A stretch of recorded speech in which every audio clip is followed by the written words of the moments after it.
differentiate between two human beings only because of color. And Allah says in the glorious Quran, Allah says in Surah Nisa, chapter number 4, verse number 135, that Ya ayyuhal lazina amanu, O you believe, stand out firmly for justice as witness to Allah subhanahu wa ta'ala, even if it be against yourself, against your parents or your relatives, whether it be rich or poor. Allah protects all. So this verse of the Quran says, when you stand out for justice, you should be firm, even if it be against yourself, even if that justice is against your parents, against your relative, whether it be rich or poor. Standing for justice is of very high importance in Islam. Here, the color of a skin or the wealth of a person does not make you give a judgment in the person's favor. And Allah says in the Quran, in Surah Rum, chapter number 30, verse number 22, that amongst His signs, He has created the heavens and the earth, and He's created the variation in your languages and color. So Allah subhanahu wa ta'ala has made different people of different colors and have made them speak different languages so that you can recognize them, so that you may know their lineage.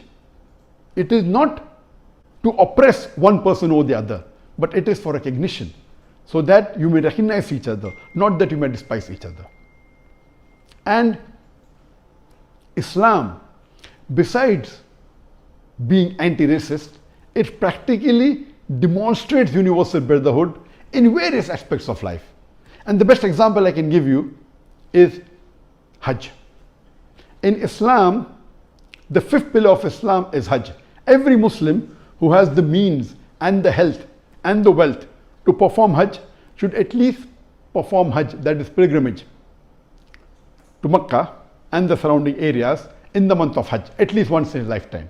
And here you find that millions of people from different parts of the world gather. It is the biggest annual gathering where about 3 to 4 million people gather in Makkah and the surrounding areas. And the men, they're dressed up in 2 pieces of unsewn cloth. You cannot make out the person standing next to you, whether he's a king or a pauper, whether he's rich or poor. And you find people from all over the world, from America, from Canada, from UK, from Saudi Arabia, from Pakistan, from India, as well as from Bangladesh, from Indonesia, from Malaysia, all over the world, black, white, yellow, brown, rich, poor, dressed up in 2 pieces of unsewn cloth, white cloth. Labbaik Allahumma labbaik. Here I am, oh my Lord, here I am, coming to the service of Allah subhanahu wa ta'ala only to worship Him. It is the best example of universal brotherhood. And if you know the history of Malcolm X, his name was Malik Shahbaz al-Hajj. When he went Hajj for the first time, I think it was somewhere in the 50s and 60s, that time the people were much less, he was shocked. When he performed Hajj, he was shocked. And he wrote in a letter, I can see tens of thousands of Muslims with blue-eyed blonde hair mixing with black people. This I could not imagine can be a reality in USA. And he was shocked, and that made him change completely. And as you know, Malcolm X was one of the greatest people who lived a few decades earlier, who fought against racism, who fought against oppression. The other example that we Muslims have, and which we demonstrate in our daily life, is we offer 5 times salah. When we offer 5 times salah in congregation, in the mosque, when we stand for salah, we Muslims, the men, they stand shoulder to shoulder and feet to feet. The person next to you, irrespective whether he's rich or poor, whether king or pauper, whether black or white, whether yellow or brown, when we Muslims stand for salah, we stand shoulder to shoulder. We practically demonstrate universal brotherhood minimum 5 times a day in our life. Other people talk about universal brotherhood. We practically demonstrate it every day, 5 times a day in our daily life. And this example that we have is not seen in any other way of life, in any other society, in any other religion.